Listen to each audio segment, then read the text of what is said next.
All right, class. First off, as always, good day. I'm glad you're here.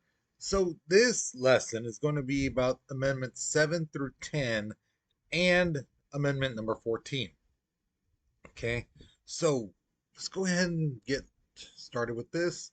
Um, we're going to analyze the Seventh Amendment. We're going to examine the significance of the Eighth Amendment, and we're not going to talk about search warrants because I forgot to take that off. I forgot to change it, so forgive me for that. Okay. Now, here is your warm up picture. It's a very simple question. Okay. Basically, I'm asking you to analyze the picture and then tell me, is this cat going to get a fair trial? Why or why not? Okay. And also, a student in class, when we were going over it, said, "Oh, I didn't get the right answer, Mr. Martinez." I go, "Why?" And they said, "It's because I thought those were dogs. Those blue things, they thought they were dogs. Those are not dogs, guys. They're not dogs. Okay. So yeah. Um, go ahead again. Analyze this picture. Is this cat going to get a fair trial? Why or why not? Okay. So pause the video, write your response because we're moving on in three, two, one. All right. So straight from the Constitution again. Amendment number 7 says in suits at common law where the value of controversy shall exceed $20, the right of trial by jury shall be preserved, and no fact tried by a jury shall be otherwise re examined in any court of the United States than according to the rules of the common law. Okay? Now, what does this mean? Basically, you have the right to a trial by jury. Now, could you waive that right? Absolutely. Would you want to? No. Okay? Now, like I told the class, because somebody asked me, well, can you? I mean, what would be the purpose to? I'm like, well, the only thing I can see is if you are 100,000% innocent. Like, the evidence against you is so flawed, you know, that anyone in their mama can see that, yeah, no, this, you're innocent. Okay. Because then the judge is going to look at the evidence. Remember, the judges, they don't base things off their personal feelings and things like that. They look straight at the law and the evidence and things like that. Whereas a jury, they tend to feel things more. They tend to see things and think like, oh man, this kid reminds me of so and so. Hey, this kid probably had a bad break. Yeah, they may have, may look like they did this, but I don't know. I don't think so. It just seems like this kid wouldn't do that kind of stuff. So I mean, there's a chance that people might feel sympathy. You might pull a heartstring, and people might be more sympathetic as opposed to a judge who's going to be looking straight at the law, what it says, and the evidence and things like that. Okay, so yeah, you should really go by trial by jury. Now, a student also asked me, what if, like, say, I'm in the, going to court, and I see somebody who's a juror who's like, I know that they want to do something to me. They're going to find me guilty. Well, see, this is where you tell your lawyer, hey, when they're picking the jury members, see that guy over there, you know, uh, in third grade, I kicked the crap out of him, and he might have bad feelings towards me. And then your lawyer will be like, Your Honor, we'd like to excuse juror number 32 because they have a history with my client and it's not a good one. And then the judge will basically be like, okay, hey, you get to go. Okay. So be sure you tell your lawyer, and you have to be looking at your jury members too, the panel of people. Um, Guys, originally, the courts are supposed to work like this: you get arrested, you get charged, um, you have your trial, and basically then whatever it goes, innocent, guilty. That's it, you know. But the thing is, we've come to realize is even though the evidence proved that people were innocent, some juries still found the people guilty. Why? Because of prejudices, especially with minorities and people of color and things like that. You know, um, they just they gave them a trial just to say, hey, we went through the process, and they were found guilty. But again, when they do that kind of stuff, that evidence is saved and that evidence preserved, and people can re-examine it and realize, like, wait, no, that's pure B crap. That's crap. How can a person be in two places at one time? And this witness is credible, this one's not, and the jury believed the non-credible witness. So that's why we have the appeals process, the retrials, and things like that. Okay. Amendment number 8 says excessive bails shall not be required, nor excessive fines imposed, nor cruel and unusual punishment inflicted. Now, I used to say in class, oh, jaywalking. Well, now jaywalking is legal. So let's just say you and your friends do a snatch and run. Okay. You go through a grocery store really quick, you grab some stuff, and you take off. Let's say you're caught, right? You get caught, you get arrested, you go before the judge, and the judge says, okay, bail. And if the prosecution says, Your Honor, this this person stole 5 bags of chips, 3 things of candies, and things like that. The judge is not going to say your bail is $6.8 million. That's ridiculous. They're not going to do that. Instead, the lawyer will probably say, okay, your bail is going to be, let's say, maximum $5,000. More likely be like $1,000, $2,000. More like 2,000. Now, someone in class was like, $2,000 for just what? The thing is, excuse me, guys. You have to remember, when you go on bail and they say it's $2,000, you don't have to pay the whole $2,000. You just got to pay 10% of that. So 10% of 2,000 is $200. So you just got to pay $200, and you get to get out of jail and be with amongst your family until your trial date. Okay, that's what it is. Okay, so the bigger the crime, the bigger the bail. Okay, the lower the crime, the lower the bail. Now a student asked me too, also in class, is there any, like, so like if I keep robbing at a low, small things, my bail will always be low? Nah, not quite. Because there's another thing too of like a reputation. They look at your record and they're like, okay, you know what? You haven't learned your lesson, you know, so we're gonna kick up your bail. They can do that. The court can do that. They look at all the stuff. If it's your first offense, yeah, the bail, especially if it's a low crime, your bail is gonna be low. Okay. But if it's your 50th time before a judge, yeah, they're gonna be like, okay, you're not learning. You're not learning your lesson here. So we think maybe it's best that you stay in jail because you're causing too much chaos and problems for people. You know. Now the thing is too with cruel and unusual punishment.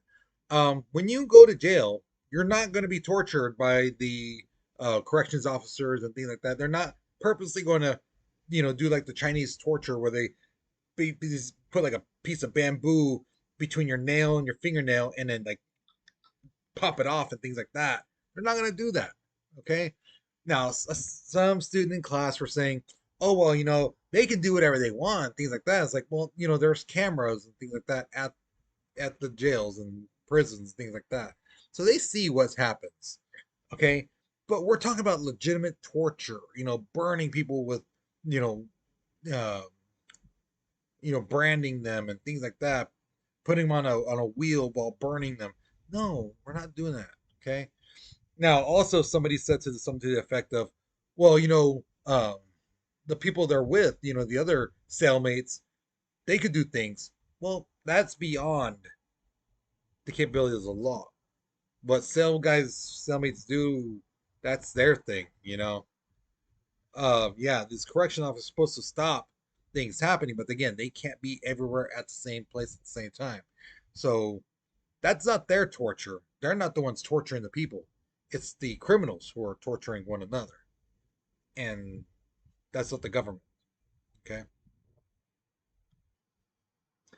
Now, the Ninth Amendment says the enumeration in the Constitution of retaining rights shall not be construed to deny or disparage others retained by the people. So, what in the world does that mean?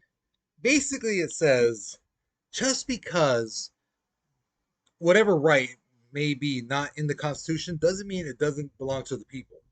So you have to remember, these framers were very smart, and like almost every smart person knows is this one thing that they don't know everything.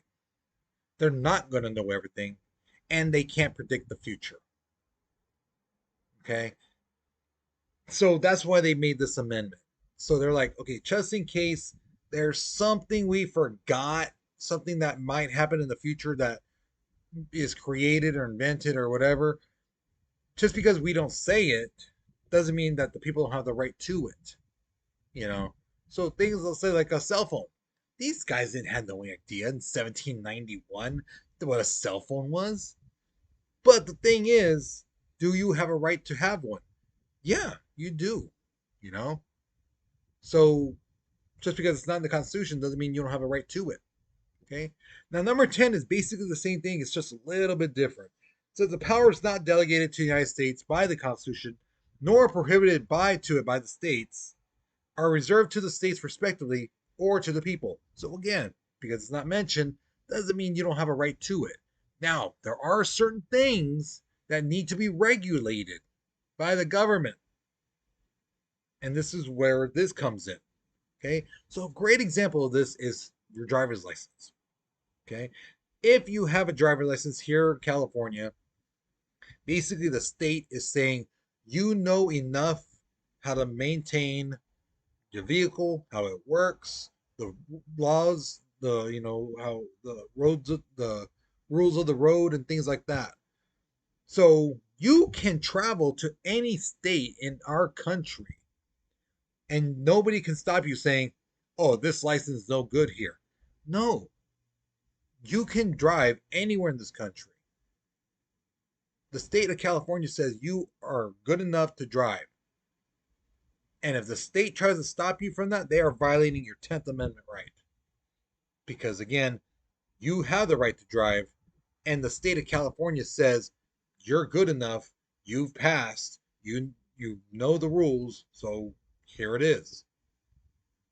Okay, they're speaking on behalf for you in a sense. Okay.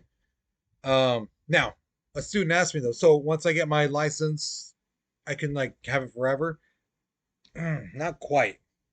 Because the thing is, you have to remember, as time goes on, the state of California is going to want to make sure that you still know how to drive, you know the rules, that you're still capable of driving. So they might have you take a test again, you know, whether it's written, behind the wheel, whatever it may be. Okay. Also, if you move to another state, let's say you go from California to, I don't know, Ohio. If you're living in Ohio, that's your residency now. You're living there. You can no longer just say, "Oh, I have a California license." No, now you're living over there.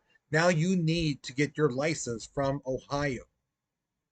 Okay, you still need your Ohio license, um, and you can't just continue to use your California license.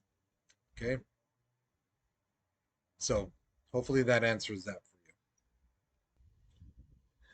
All right, so the 14th Amendment. Now, I wasn't originally, I did have the whole 14th Amendment on the slide, but it's way too big. So basically, I condensed it, and I basically figured I might as well just explain it to you. The 14th Amendment mainly deals with citizenship, saying that if you're born on American soil, you are an American citizen. And because of that, you have the rights of an American citizen. Okay? Now, what is an American territory? Again, right here where we're living. This is American territory. If you're born on an American Air Force base, Navy base, whatever, any type of military base, that is part of the United States. Same thing with embassies. There are embassies all over the world that are United States embassies. That land is just as much the United States as right here in Fresno, in Tulare, in New York, wherever. Okay. So as long as you're born on American soil, you are an American citizen. Okay. Now, one of the most commonly used, and this phrase is used so much in the legal sense, especially when it comes to landmark Supreme Court cases, that phrase is equal protection of the laws. Okay. And basically saying that you, me, everyone else who are citizens, we share the same rights. And it should not be changed just because you're younger, I'm older, uh, I'm a lighter skinned Mexican, someone's a darker skinned Mexican, someone's, another race, whatever. It should not matter. Are you a citizen of this country? Yes. Then you have the rights. And we have the same rights, everyone born in this country. So that's what that means. So one of the most famous court cases to come from this was like Brown versus Board of Education. Basically, if you don't know, schools used to be like here, black school, white schools. Okay. And they were not equal. Black schools got the worst stuff, worst books, tables, classrooms, things like that. While the white schools got the best of everything. Okay. And they used to call it the Plessy versus Ferguson thing, separate but equal. The way they didn't see look at the conditions. They basically said, do each side have books? Good. Does each side have desk? Good. Well, they didn't look at the conditions of them. The books at the black school were horrible, torn up, ripped up. But under the eyes of the law, white schools and black schools both had books. So that's where this Brown of Board Education said, no, separate is not equal. We need to combine these schools. So if you give white students books, black students should be getting them too because they're both at the same school. So that ended that. I explained this in class too. Roe versus Wade, that doesn't apply anymore. I made this slide actually last year. You know, at the end of, well, actually, like not even this, well, last school year, say. So that was like March, and actually more like April, and this doesn't apply anymore. This was taken away by the Supreme Court. Basically, what it says is the right to girls having an abortion. It talks about the reproduction rights. This is no longer applies anymore. And this is exactly what I was saying in class in the previous lesson. You guys got to know about what's going on in this country. You just can't blindly just walk around your life and not see what's going on in this country because your rights are going to be taken away. And then when you find out, no, this is now illegal, you're going to be all mad going, oh, but it was legal before. Well, not anymore. Well, you can't do this. Yeah, they can because now the law has changed. So no one's to blame but yourself for not paying attention. I'm on my way out. You know, I'm 40 years old. I've already had cancer. You know, things aren't good for me. So I'm like halfway into the grave. You guys are still young, still living your life. You need to know what's happening. Okay? You should really pay attention to what's happening in this country when it comes to your rights. Um, Next thing, Reed versus Reed. Talked about gender discrimination. And then California, University of California versus Bake. Just talked about racial quotas in universities. Basically, they take in so many kids every year, every university, and they were basically noticing a lot of minorities weren't getting picked up. You know, so what's up with that? Okay, so that's what that court case was about. Alrighty, so here's my question to you. Should some criminals receive some form of cruel and unusual punishment because of their crimes? What do you think? Okay. The reason I ask this is because I've heard some people in the past say, you know what, this guy, he did this crime. He should be punished. Like, he should be like tortured, this, that, because of the crime he did. So what do you think? Should some criminals receive some cruel and unusual punishment for the crimes they committed? Okay. Or should, like, hey, if we start doing that, then where are we gonna stop? It's gonna be from, oh, they did this, then well, this person did just it's almost as bad, so we should torture them, and then this person, and, so what's your take on it? What's your belief? Okay. So if you notice, I don't have a writing prompt on the bottom here for you because I want to see how well you can start the sentence on your own. Okay. I believe in you. I know you can do it. Okay, guys. So once you finish, that's it for this lesson. Hopefully, you learned something new. Hopefully, you enjoyed it. With that being said, guys, you take care, you be safe, and I'll see you guys later. Okay.